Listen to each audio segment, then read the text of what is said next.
Oi pessoal do canal, sejam bem-vindos mais uma vez. Hoje estou com um ícone do xadrez brasileiro. Ele é grande mestre, um xadrista profissional, né? Treinador bem destacado, conhecido por todos, né? Muita gente que eu conheço tem feito aula com ele. Ele vem de uma linhagem de xadristas, né? Vocês vão entender por que estou falando. E bom, é fruto de uma das famílias mais queridas e respeitadas do xadrez brasileiro. Não estou falando somente respeitado, né, pelo tipo de pessoas que eles são, sino também até por a força do jogo, né? Eu estou falando do grande mestre Everaldo Matsura. Oi, Everaldo. Pablo, tudo bom? Tudo bom, tudo bom. Um abraço aí para todos os seus ouvintes e espero estar contribuindo aqui para o seu canal. Obrigado, Everaldo. Eu que te agradeço, sim, a presença, né? Eu não falei que eu também fui aluno seu. Um prazer estar aqui. Sim, curti muito os treinos com o senhor. Realmente os conhecimentos de Everaldo e a didática dele. Que ótimo, só não precisa me chamar de senhor. Desculpa, Everaldo. Bom, o Everaldo é igual, eu não sei a idade, não, tampouco vou falar a idade dele, mas o Everaldo é uma pessoa muito saudável, sempre se vê ele nos campeonatos com uma garrafinha de água, caminhando antes das rodadas. Everaldo, eu te apresentei aí com meia boca, como dizem aqui no Brasil. Não cheguei a falar bastante de teus títulos, né? Sobretudo vários campeonatos estaduais, né? Confirma para mim, campeão paulista, campeão catarinense, campeão paranaense, campeão brasileiro aos 21 anos e agora em 2016 obtive esse segundo título brasileiro, né? Que foi muito legal, muito apaixonante até o final, né? E por aqui, entre as pesquisas que eu fiz, você tem um quarto lugar aí em um Mundial Sub-16. Eu gostaria que você comece falando um pouquinho sobre teus começos, né? Quando eu estava falando que ele vem de uma linhagem de enxadristas, eu estava falando mais que nada porque ele já vem de vários irmãos que jogam, né? O Horácio e o Fred, né? O Frederico Matsura, que são dois jogadores de acima de 2.200 de rating. Conta um pouco aí para a gente, Everaldo. Bom, primeiro eu queria dizer que quem começou o xadrez lá na minha família é meu pai, né? Ele foi presidente da federação, ele foi presidente do Clube Xadrez Maringá também, sempre fui um apaixonado de xadrez e eu aprendi a jogar com ele. Sim. Claro que facilitou também o fato dos meus dois irmãos mais velhos jogarem, que é o Fred, o Frederico, que participa de bastante torneios, aí eu acho que a maioria conhece, e eu tenho o outro irmão que já foi bicampeão paranaense também, o Horácio, né? O Horácio. Hoje ele está meio afastado, mas ele já foi bicampeão paranaense, além de outros títulos aí. Eu acho que o Fred também já ganhou o paranaense, nós três já ganhamos campeonatos paranaenses, né? Sim. Depois os meus primeiros torneios foi quando eu morava lá em Ponta Grossa. É uma cidade que tem tradição no xadrez, com os Chinins, o Justo, o Vitório, que são de lá, né? Eu aprendi bastante com eles nessa época aí também, a gente ia jogar lá na Associação Ponta Grossense Xadrez. E o meu começo foi lá, assim, eu jogava lá no clube, né? A gente jogava Blitz, né? Mas foi o meu começo, eu acho que era bastante divertido jogar lá também. Tinha os senhores lá, o seu Homero, que muita gente já jogou com ele. Eu joguei milhares de pings com ele, né? Então acho que todo mundo tem um carinho. Que clube é esse, né? Depois, os meus primeiros resultados, quando eu fui vice-campeão brasileiro infantil, sub-14, quando aconteceu o primeiro campeonato brasileiro infantil. Na época, só tinha cadetes, que era 16, e juvenil, que era 20, né? Claro, o sub-20 era 20. Mas aí depois que a Federação Paranaense, na época, organizou o primeiro campeonato brasileiro infantil, que eu participei, eu fiquei em segundo nesse torneio. Foi meu primeiro resultado importante. Nossa, teve o Paranaense antes, que eu fiquei em segundo também, né? Sim.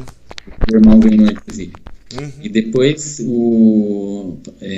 isso foi nos anos 80, né? Depois nos anos 80 ainda, eu joguei, eu fui campeão brasileiro sub-16 e fui jogar o Mundial. Na época, só o campeão podia representar o país. Sim. E foi o que você relatou no começo. Eu fiquei em quarto lugar, o torneio que ganhou a Copian. A Copian, vice-campeão mundial. Foi vice-campeão mundial no final dos anos 90, eu acho. Aham. O jogador armênio, ele inclusive depois, nos últimos... Faz pouco tempo eu vi numa entrevista dele no Chess Basing que ele fala sobre o início da carreira. Ele fala que esse título que ele ganhou e que eu fiquei em quarto foi lá na Argentina, em Rio Gallegos. Ele disse que foi o primeiro grande título dele. Então, para ele, legal. Ele tem uma memória, assim como eu, ele tem uma memória muito boa, né, desse torneio. Depois eu joguei minha primeira final de brasileiro quando eu tinha 17. Eu fiquei em terceiro ou quinto nesse torneio. Depois eu joguei muitas finais. Eu acho que dessas finais que foram fechadas, eu fiquei em quase todas as posições, com exceção do último, né? Sim. Eu fiquei em penúltimo, eu fiquei em primeiro, segundo. Eu ganhei 2 vezes, fiquei 2 vezes em segundo. Em terceiro fiquei algumas vezes também. Só não fiquei em último. Mas esse dia ainda pode chegar, né? Claro, né? Isso é verdade, mas... Eu também tenho...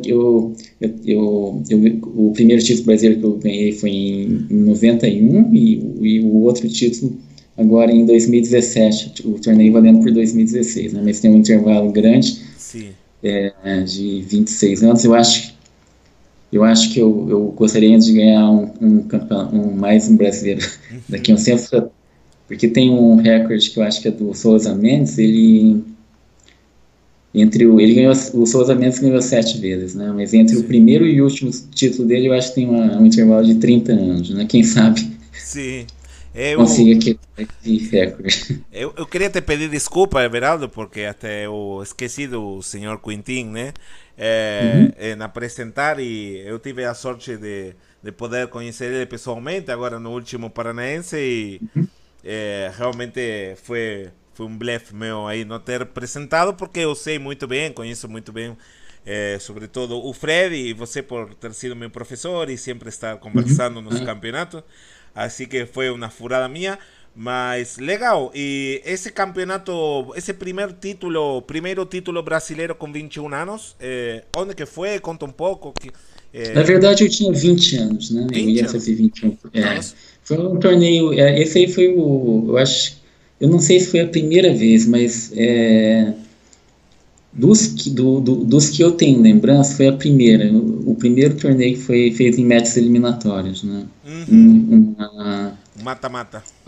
Um mata-mata que é feito agora, inclusive, né? Eles colocaram, a CBX colocou esse sistema, né? E, eu joguei 4 matches, foi meio...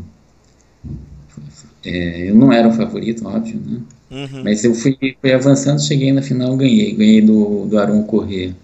Nas semifinais eu acho que eu ganhei do Cícero Braga, mestre nacional. Eu acho que eu ganhei no segundo match do Herman Cláudio, mestre internacional também. E no primeiro acho que do mestre internacional Alexandre Segal, né?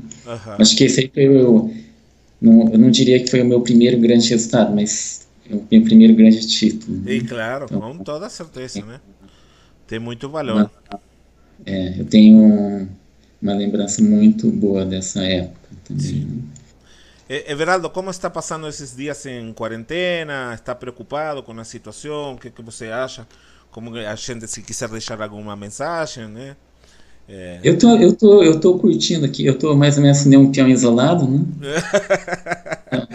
Mas claro. Quem viu minhas partidas, eu não tenho muito problema em jogar com peão isolado, né? Verdade. Mas eu tô respeitando aqui o isolamento. Eu acho que nessa época eu acho que é o que a gente deve fazer, e eu acho que na nossa história, pelo menos na minha história pessoal, a gente nunca demandou um esforço coletivo tão grande para a gente minorar o problema, para a gente minorar o sofrimento, né?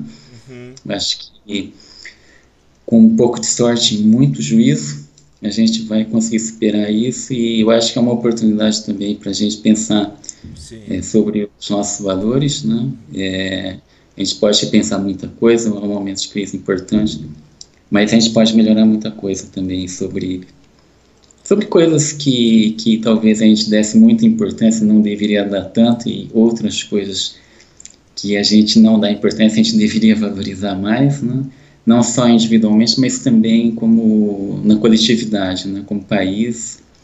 Eu acho que a gente pode, se a gente for inteligente, a gente pode tirar coisas boas também da crise, né? E eu sei que o mundo está sofrendo, está todo mundo preocupado, mas como eu falei, eu acho que se a gente tiver bastante juízo, a gente agir como coletividade, a gente vai sair bem dessa, né? Eu sei, claro que vai ter muitas tragédias e tal, Consequências, né? Mas a gente pode evitar coisas piores, né? Eu acho que no momento eu acho que a gente tem que evitar o pior. O pior seria acontecer uma tragédia no sistema de saúde, e eu acho que a gente tem que respeitar, em primeiro lugar, as vidas humanas, né? Com certeza, é verdade. Ok, a gente vai ter vários tipos de problemas, mas a vida humana de todas as pessoas está em primeiro lugar, né? Então, eu estou me esforçando para contribuir para esse lado. Tá certo, tá certo. Muito legal. Para quem não entendeu um pouco a metáfora do começo do Everaldo, que ele estava falando sobre o peão isolado, o Everaldo, né, isso não é somente falado por mim, né? Muita gente fala que o Everaldo, né, nas posições de peão dama isolado, ele realmente é um especialista, né? E provavelmente, né, isso vai por mim, seja o jogador com melhor compreensão daqui do Brasil, né, nessas posições. Everaldo, bom, você me passou uma partida aqui para a gente ver juntos. Pode me colocar em contexto quando que foi essa partida, que ano, que torneio, o adversário? Bom, eu já sei um pouquinho, né, mas... Uhum. Bom, essa partida eu joguei com o Giovanni Vesco, ele é um dos recordistas de títulos brasileiros, acho que ele ganhou 7. Acho que o Suni ganhou 7, o Souza Mendes ganhou 7 e talvez o Leitão tenha ganho 7, né? Sim, sim. Eu não tenho bem certeza, mas você pode checar isso depois. Eu acho que o Giovanni ele é um dos jogadores mais talentosos que eu já vi. Não tirando o mérito de outros jogadores que são muito talentosos no Brasil, mas o Veskov, ele tem um diferencial, né? Hoje, nos tempos atuais, ele não está mais na ativa, mas eu sempre vi ele como um jogador muito original, né? Então, ele seria aquele jogador em que você não tem muita previsão do que pode acontecer, né? Então, ele pode jogar vários tipos de posições diferentes. Ele é um jogador que podia jogar posicionalmente ou taticamente também, um contra o outro. Ele podia jogar bem as aberturas do meio jogo e final também. Então eu achava que ele era um jogador mais difícil de você prever o que ele poderia fazer, né? Então sempre havia uma dificuldade, eu acho. E em determinadas posições eu diria o seguinte: alguns jogadores eu poderia dizer, olha, esses jogadores jogam melhor do que eu, esses grandes mestres jogam melhor do que eu, mas se eu não tiver num dia bom, eu posso equiparar com eles, né? Realmente eu posso jogar tão bem, eu posso compreender o que eles estão pensando, né? Eu posso acompanhar o raciocínio deles. Agora, o Veskov nem sempre eu podia fazer isso, mesmo nos meus melhores dias, né? Não eu diria que ele... Desculpa, não é à toa que ele foi top 50 do mundo? Corrige para mim? Eu acho que sim, ele foi uma vez, sim. Ele só não chegou mais longe, talvez, por razões de condições práticas, né? As nossas condições aqui não são as mesmas que outros jogadores têm nos países que são mais desenvolvidos enxadristicamente. Verdade, né? Verdade. Mas isso também, eu diria que com outros jogadores também, não foi só o caso dele, né? Mas ele, para mim, ele é um dos jogadores mais originais, assim, né? Eu acho que ele não tinha um conhecimento de teoria tão grande quanto outros jogadores tops do Brasil, mas em termos de originalidade, ele era eu acho que ele sempre foi um dos principais, se não o principal. Entendi. Legal. E essa partida eu joguei no Campeonato Interclubes de São Paulo em 2014, faz pouco tempo atrás, esse ano 2014, inclusive, eu acho que foi um dos meus melhores anos, se não foi o meu melhor ano. 2014. Isso, 2014. Um ano que eu acho que eu joguei praticamente o ano inteiro bem, né? Assim, e eu joguei com jogadores. Eu perdi muito poucas partidas, né? Uhum. Mas não só por isso, mas também pelo que eu senti, né? Sim. Uhum. E isso aí eu acho que eu joguei foi na segunda rodada essa partida. Aí eu joguei. Foi uma. Eu joguei Tava de Brancas, ele jogou uma Siciliano Richter, e eu joguei a variante Hauser, que é a linha, uma das mais agressivas, que é a linha aqui. A Richter é a que com 4 cavalos sai o cavalo para C6. Né? A ver, passa os lances para mim, Everaldo, por favor.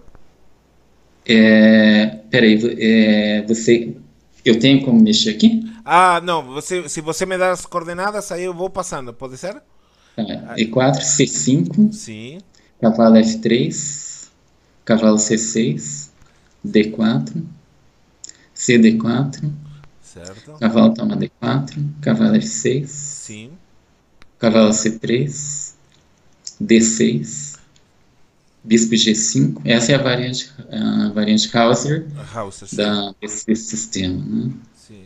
Cavalo C6, tem alguns que falam 4 cavalos, eu sempre chamei de Richter, e Bispo G5 seria a variante Hauser. Sim, hoje em dia a gente mistura bastante, porque às vezes os meninos que estudam muito com máquinas, né? A máquina dá um nome, nós que estudávamos antigamente com livros e dão outros nomes, né? Mas, bom, enfim, dá para entender que uma 4 cavalos, variante Hauser, né? Hauser. Aí E6, Dama D2. Dama D2. De uma forma geral, esse sistema aqui, o branco vai rocar grande, né? E as pretas aqui tem várias formas de jogar. Uma é jogar com A6, retardar o rock, às vezes não rocar. Tá? Mas ele optou aqui por uma linha que estava em moda há muito tempo atrás, nos anos 90 estava muito em moda. Bispo E7. Até o começo dos anos 2000. Né? A ideia dele Una pregunta técnica aquí. ¿O A6 la transpone para una Scheveningen, digamos? ¿Estamos en una figura de Scheveningen? O... Ele pode ficar parecido com a Scheveningen, né? Mas a Scheveningen normalmente o bispo vai para E3, né? Ele não vai para G5. Entendi. Mas a formação muitas vezes fica parecida, principalmente se eu jogar com F3, que é o chamado ataque inglês. O ataque inglês, claro. Aí pode ficar muito parecido com a Scheveningen. Sim. Aqui eu roquei grande. Certo. Rocou pequeno. Cavalo B3. B3. Essa linha aí, inclusive eu já tinha ganho uma partida no primeiro campeonato brasileiro que eu joguei, que eu me referi. 91. Nos anos 80. Não que eu ganhei, que eu joguei. Né? Que você jogou, entendi. Isso. Eu ganhei uma partida do Ricardo Teixeira nessa linha.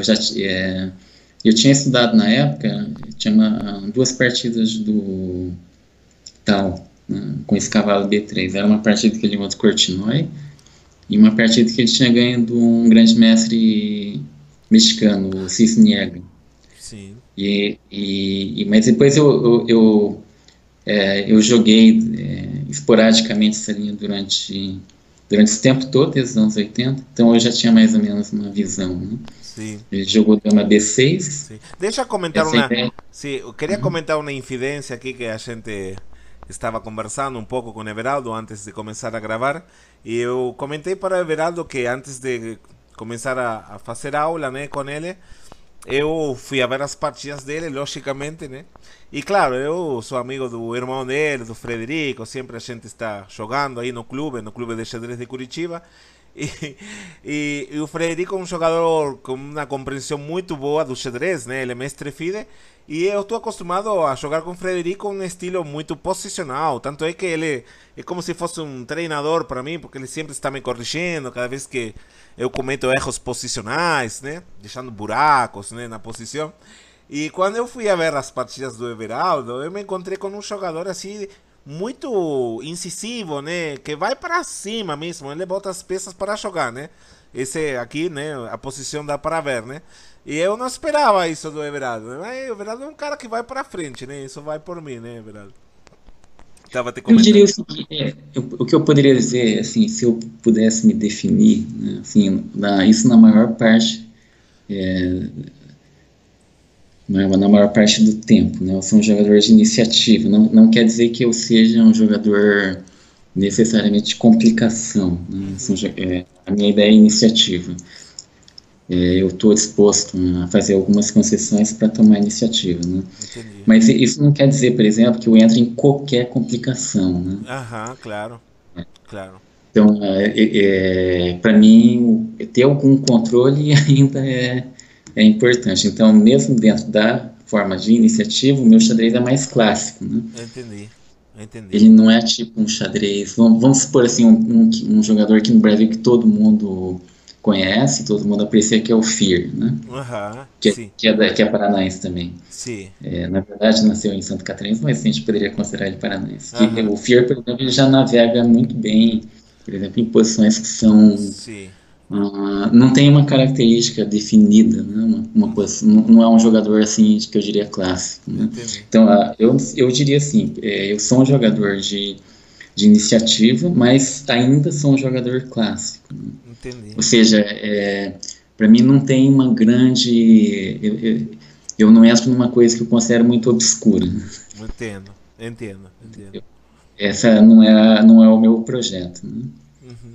Bom, essa ideia de cavalo B3 é uma hora comer o cavalo ali em F6 e se as presas se capturassem de bispo, eu poderia comer o peão em M2.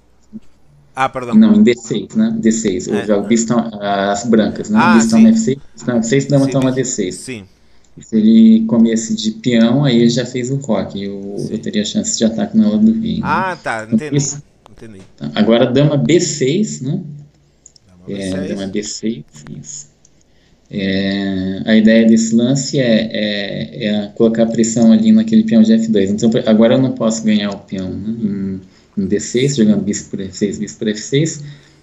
Se ele comesse em D6, além de ele ter dama toma F2, ainda teria torre D8 também, que já seria Aham. bem desagradável, né? Sim, sim, entendi. Então aqui eu joguei F3. F3, vou passar algumas trechinhas aí, porque depois meus alunos me cobram aí que... então, o Everaldo, quando ele tira o cavalo aqui, eu até me perdi, não estava entendendo muito bem, mas agora eu percebi a ideia, né? Ele libera um pouco a pressão aqui na coluna, né? Para este peão que está um pouco retrasado, um peão fraco. E agora ele já está ameaçando aqui, o preto vai ter que escolher, né? Entre ficar com o rei um pouco exposto, né? Ou sacrificar um peão, né? Se ele capturasse de bispo, né? Agora esta ideia de dama se a dama captura em D6, vai conseguir um pouquinho de contra-jogo no ponto F2, né? Aí parece que a posição das pretas é favorável, né? Sim. Então por isso eu não comi, né? Eu joguei F3. F3, ok. Agora sim está ameaçando de novo. Ele jogou torre D8. Essa ideia é clara, ele vai defender o peão dele. Em algum momento ele pode pensar em jogar D5, né? Claro. Que é um lance liberador na siciliana. Principalmente quando joga F3, porque quando o peão branco está em F4, se o preto joga D5, o branco sempre pode avançar o peão jogando E5, ganhando bastante espaço. Sim. Mas nesse caso, como o peão foi F3, a casa E5 não tem proteção para as brancas avançarem. Caso as pretas joguem D5, né? Sim. Então, aqui eu joguei rei B1. Eu só queria mostrar rapidamente a partida que eu joguei com o Teixeira, que inclusive está no Claro, passa, vamos a ver aqui, bro. Bispo E3, naquela época eu joguei Bispo E3 primeiro, tá? Sim. Dama C7. Dama C7. Isso, e aí dama F2, né? Agora dama F2. Eu já tirei da coluna D para evitar o D5, ou minimizar o efeito do D5. Eu já tiro a dama da cara da torre das pretas, né? Exatamente, prevendo aqui o avanço, né, do peão. Perfeito. Aí essa partida eu joguei com Teixeira. Cavalo. Opa! Escapou o H5 aí, Paulo. Ah, perdão. H5. Aí. H5 não aconteceu. Cavalo D7. Cavalo. Cavalo D7. Cavalo dado 7. Ah, cavalo. Aqui. Não. Das Pretas. Ok. Cavalo D6. Isso. A ideia desse lance é defender a casa B6. Aí ele pode jogar A6 e B5. Deixa eu puxar aqui, né? Isso. Porque se ele jogasse direto A6, eu ganhava qualidade jogando bispo B6, né? Então, aí eu jogo G4, a minha ideia é começar o ataque de peões na ala do rei. Os reis estão focados em flancos opostos. O plano natural é a gente atacar com os peões, né? Só com as peças a gente não vai conseguir muita coisa ali. Então, a gente vai com os peões para destruir a proteção de peões do rei adversário. E as presas podem fazer isso a mesma coisa. Então, ele começa com A6 para jogar B5. A famosa G5, né? G5 das brancas, B5, H4. Aqui ele jogou torre B8. Esse torre B8 ainda é um lance bom. Tá?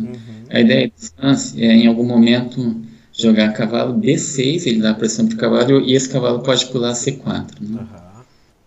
Aí H5, Entendi. H5, cavalo C, E5, cavalo de C, o outro, isso. G6, eu sacrifiquei um peão, a ideia é abrir as colunas ali, claro. H e G. Né? Ele jogou F, toma G6, isso, bispo H3, cavalo F8, para defender o peão. É a única, essa bom, tem F, isso. Sim. F4. F4, tempo sobre o cavalo. Cavalo C4. Cavalo C4. H toma G6. Aqui eu acho que as pretas devem jogar cavalo toma G6. Mesmo abrindo as colunas, eu acho que é o correto aqui, tá? É uma linha perigosa, porque em algum momento eu vou passar a torre de D para G1 e vou jogar F5, ou jogo F5 direto. Eu vou ter ataque como compensação. Que tinha pensado jogar contra cavalo por? Primeiro cavalo D4 para atacar o peão. Depois cavalo G6, cavalo D4. Ou F5 também podia ser. F5, interessante. Com tempo aqui sobre o cavalo. E tá interessante, realmente. Depois na partida ali eu dei algumas análises, tá? Mas não é importante. Aqui ele jogou B4 direto. Ele resolveu lutar pela iniciativa também. Né? Então, em vez dele se submeter a uma defesa passiva, mesmo ganhando material, ele começou a contra-ataque rápido. Mas esse aí me dá uma oportunidade. Agora eu jogo G toma H7, Rei H8. Ele joga esse aí para fazer com que o peão proteja o próprio rei. Claro, dele, né? Importante isso aí. Só que agora eu jogo bispo D4. Eu não preciso tirar o meu cavalo. Esse aqui é uma ideia de iniciativa. A ideia seria o seguinte: quando alguém ataca uma peça sua, a primeira reação seria você tirar, né? Então você só não vai tirar, você não vai se submeter a uma ameaça do adversário se você puder colocar uma contra-ameaça de valor igual ou superior, né? Sim, excelente. Seria a lógica da iniciativa. Excelente, ameaçando temas de demolição do rock, né? Exatamente. E se ele jogar E5 para evitar o tema, eu jogo cavalo D5, eu ganho uma casa importante. Sim, muito legal. Ele jogar cavalo D5, eu já tenho uma grande vantagem. Muito fino. Mas ele comprou o cavalo, ele jogou B toma C3. B toma C3. Aí bispo toma G7. Nossa. Que eu sacrifiquei corajoso Vesco vem comer o cavalo, mas também fazer o Não, mas essa não é com Vesco, essa é com Teixeira. Com Teixeira, desculpa. E é uma partida, é uma partida anterior que eu tinha uma experiência sobre essa linha, né? Sim, aí rei toma G7. Rei toma G7. H8 igual a dama, isso para ele não deixar o meu peão com procura de novo. Com H8, dama, vai rei toma H8, bispo toma E6 cheque. Rei G7. Rei G7. torre DG1. Ele abandonou aqui, porque eu tenho mate forçado. Se ele jogar rei F6, aí torre H6, né? Torre H6 mate, dama H4 mate. Não, está caindo o bispo, tá? Este mate. Não, torre H6 já é direto, porque isso, eu como cavalo. Perfeito. E se ele jogar cavalo G6, eu sacrifico a qualidade. E entra com dama, né? Isso, eu jogo dama G3, isso. Rei toma, dama G3, rei F6 e torre H6, né? De novo, nossa. Muito, muito legal. Então, você já tinha uma experiência muito boa, né, Everaldo, com essa... Isso. Agora a gente pode voltar ali, a gente pode ir voltando. Foi depois da Maledor. Everaldo, podemos fazer uma coisa? Eu corto este primeiro vídeo e fazemos em 2 vídeos, pode ser? Como eu fiz com Perdomo? Rapidinho, sim? Então, pessoal, fiquem ligados aí. Eu vou terminar este primeiro vídeo e fazemos, né? E aproveitamos esta presença de luxo aqui com o grande mestre Everaldo Matsura, tá bom? Já voltamos aí.